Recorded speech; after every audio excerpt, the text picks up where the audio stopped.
Halo everyone, Assalamualaikum warahmatullahi wabarakatuh. So guys, good afternoon. How are you today? Hopefully that you are all are fine, inshallah ya. Alright, so today we are going to have meeting 11. Tak terasa sudah memasuki meeting ke-11 ya. And in our meeting 11, we will have new discussions about new topic. Jadi hari ini kita akan bahas topik baru ya teman-teman. And the title is cryptography. Alright, so what is actually the meaning of cryptography? Apa sih yang dimaksud dengan cryptography? So, the term cryptography is derived from Greek. Cryptos means hidden or secret, and graphy means writing. Jadi, istilah kriptografi itu berasal dari bahasa Yunani, teman-teman. Terdiri dari dua suku kata, yakni kriptos yang berarti tersembunyi atau rahasia, dan grafi yang berarti tulisan. So, dari sini kita bisa tahu that cryptography is the practice and study of creating a secret information. Jadi, kriptografi ini merupakan ilmu yang mempelajari untuk menyembunyikan atau merahasiakan sebuah informasi. Nah, cryptography works by cryptography is a part of mathematics and computer science. Jadi kriptografi itu memang bagian dari matematika dan juga ilmu komputer. Nah, cryptography is used in applications present in technologically advanced societies.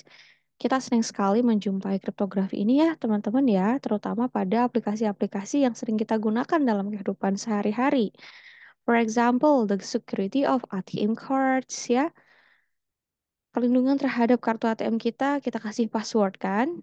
And then computer password juga kita lindungi ya, kita rahasiakan juga. And electronic commerce, perdagangan elektronik lainnya.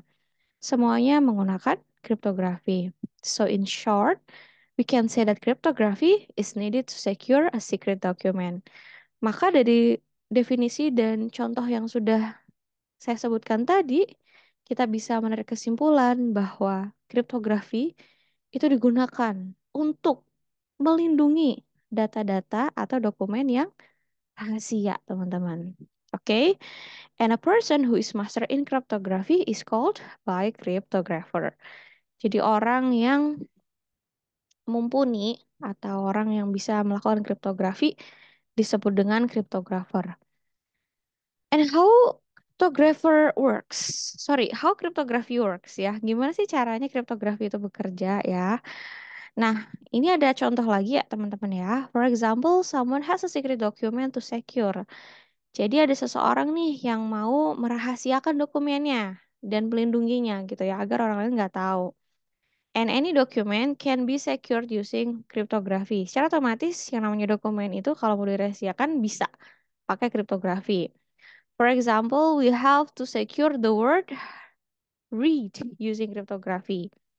Jadi misalnya kita mau melindungi kata read ya, menggunakan kriptografi. Bagaimana caranya dia uh, dikriptografikan ya? Jadi the word read in cryptography is called plain text. Read, R-E-A-D, itu adalah teks biasa atau plain text. Nah, ketika using a set of rule called algorithm, plain text tadi itu dirubah menjadi text. Nah, setelah plain text-nya itu teks biasa tadi itu dikasih set of algorithm of cryptography, dikasih kriptografi, maka itu tidak bisa disebut dengan plain text lagi, tapi sebutan baru yakni text atau teks yang bersandi. Berarti bisa kita simpulkan bahwa kriptografi itu memberikan sandi pada hal-hal tertentu ya teman-teman ya, sehingga tidak bisa kita sebut lagi bahwa teks itu adalah teks biasa, tapi teks itu berubah menjadi teks bersandi. Nah, itulah yang disebut dengan encryption, teman-teman ya. Jadi kriptografi itu merubah plain text menjadi text. Nah, plain text berubah menjadi text disebut dengan encryption atau pesan terenkripsi. Ada sandi, ada udang di balik batu gitu ya. The result of this encryption process is the word UHDG. Nah, jadi kalau misalnya nih ya, kita ketemu huruf UHDG itu maknanya bukan UHDG, tapi maknanya adalah read gitu ya. Mungkin di sini dari penjelasan saya masih rada-rada bingung gitu. Maksudnya gimana sih, Miss gitu ya. Nah, nanti kita akan menjelaskan. Kita akan tahu setelah ini ya. Jadi gini teman-teman, dulu ya, zaman dulu itu kriptografi sudah digunakan teman-teman. Jadi kriptografi is already used since ancient era, udah digunakan dari zaman dulu. Salah satu orang yang menggunakan kriptografi itu adalah Julius Caesar. Jadi si Julius Caesar itu pakai kriptografi to secure his message from his enemy. Dia pengen banget melindungi dokumennya dari musuhnya gitu kan. And then he replace a character with its next three character. Nah, kemudian cara melindunginya adalah dengan cara dia merubah huruf A, maknanya itu menjadi huruf ketiga setelah huruf A, yaitu huruf D. Nah, ini dia nih yang disebut dengan algoritma dari kriptografi. Tadi kan READ ya teman-teman, itu ternyata UHDG. Nah, UHDG itu taruhnya dari sini. Ternyata plain text-nya itu memang ya plain text biasa gitu ya, READ gitu. Tapi pas udah jadi cheaper text, itu kita kalau nulis read itu bukan READ tapi UHDG gitu. Oh, berarti itu artinya read. Atau bahkan teman-teman mau merahasiakan nih sebuah teks atau pesan gitu ya kepada pacar gitu ya. Kalian tuh punya bahasa-bahasa sendiri gitu. Misalnya mau nulis love itu nggak bisa ditulis LOVA ya, tapi nulisnya berarti and Q X J, itu artinya love gitu. Miss, apa kita bisa kategorikan kayak sandi Morse, terus sandi Ambalan gitu ya, sandi-sandi yang ada di Pramuka itu menjadi kriptografi? Yes, bisa. Bisa banget teman-teman. Cuman kan kalau itu orang-orang udah tahu lah ya, misalnya sandi yang pakai bendera itu kalau bendera ke kanan artinya A, bendera yang rada ke bawah tuh artinya B gitu ya. Itu udah bisa ditebak. Sedangkan kalau kriptografi ini diusahakan orang lain itu tidak tahu seperti itu. Terus lanjut nih ya, in the era of World War II ya di tahun Perang Dunia Kedua itu kan Jerman sama Amerika tuh kan lagi berantem ya, lagi perang gitu kan. Jadi si Jerman Nazi was also use cryptography to secure its message. Jerman Nazi itu tentaranya tuh mau melindungi pesannya menggunakan kriptografi. Nah, mereka itu menciptakan mesin. Nazi use a machine called Enigma to encrypt and decrypt the message. Jadi Nazi, si Jerman tentara ini menciptakan mesin namanya Enigma. Nah, Enigma itu yang merubah plain text menjadi ciphertext gitu ya, agar lebih mudah lagi gitu. Jadi mereka udah langsung set si Enigma ini biar nggak manual gitu ya, pakai mesin gitu. And in this way, Nazi thought its message will be difficult to break by US and its allies. Mereka udah songong duluan nih. Ah, pokoknya kalau Enigma udah kita ciptain pasti tentara Amerika tuh nggak bakalan tahu. Tapi ternyata it's really cipil buat di broken ya. Jadi below is a picture of Enigma used by Nazi.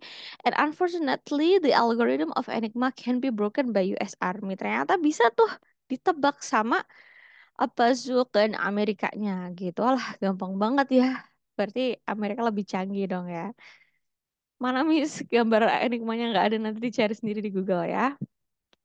Nah, lanjut untuk penjelasan selanjutnya itu adalah in computer technology. Jadi sekarang di era komputer juga kriptografi itu sering kita jumpai ya, teman-teman ya, yang sudah saya sampaikan tadi itu di ATM gitu ya, terus di komputer password, smart komputer smart yang ada di beberapa bank gitu kan semuanya pakai kriptografi gitu ya.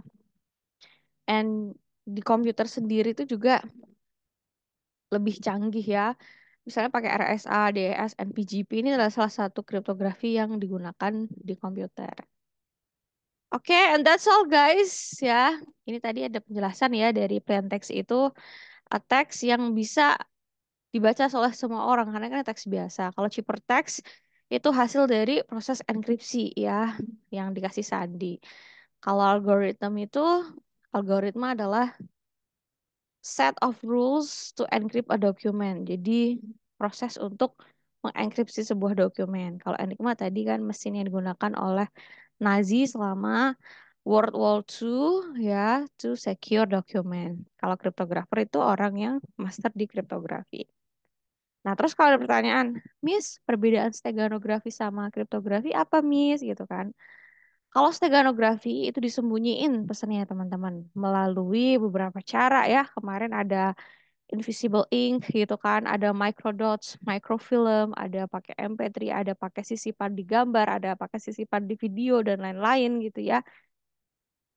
Biasanya tidak menimbulkan kecurigaan. Biasanya karena kan redup misalnya gambarnya atau ya udah kayak biasa aja gitu kayak gak ada pesan yang disembunyiin gitu. Tapi kalau misalnya kayak ATM password, komputer password, orang-orang tuh kan pasti ada curiga ya, karena kan itu sebuah rahasia gitu. Jadi perbedaan yang mencolok antara Stegano sama kripto itu kalau kripto tuh menimbulkan kecurigaan yang lebih besar dari pihak-pihak terkait. Kalau Stegano tuh jarang ada yang curiga karena ya pesannya disembunyikan gitu. Kalau di kriptografi sengaja dibuat ya, dirahasiakan, sengaja dibuat sehingga orang ketiga tuh pasti penasaran gitu. Nah, itu perbedaan yang sangat mencolok sekali ya, teman-teman. Jadi, jangan bingung, jangan bimbang. Kalau Stegano itu disembunyikan melalui beberapa cara ya. Kalau kripto tuh dirahasiakan, dikasih sandi agar tidak diketahui. Persamaannya sama-sama menyembunyikan informasi ya, sama-sama menjaga informasi agar tidak keluar di orang yang tidak tepat gitu ya. Perbedaannya kalau Stegano disembunyiin dengan beberapa metode sisipan-sisipan ya. Kalau kriptografi dirahasiakan dan dirubah menggunakan sandi. Okay, I think this explanation will really enlighten you about the difference between Stegano and cryptography and also the history of cryptography. And I do really excited ya untuk menjelaskan ini karena menarik sekali waktu saya membaca tentang kriptografi ini. Cuman memang sekilas aja ya teman-teman ya untuk sejarahnya. Ini teman-teman juga langsung dikasih soal latihan nanti disesuaikan aja sama petunjuk yang akan saya kasih di kelas. That's all for today. Thank you so much. Wassalamualaikum warahmatullahi wabarakatuh. Bye guys. See you next week.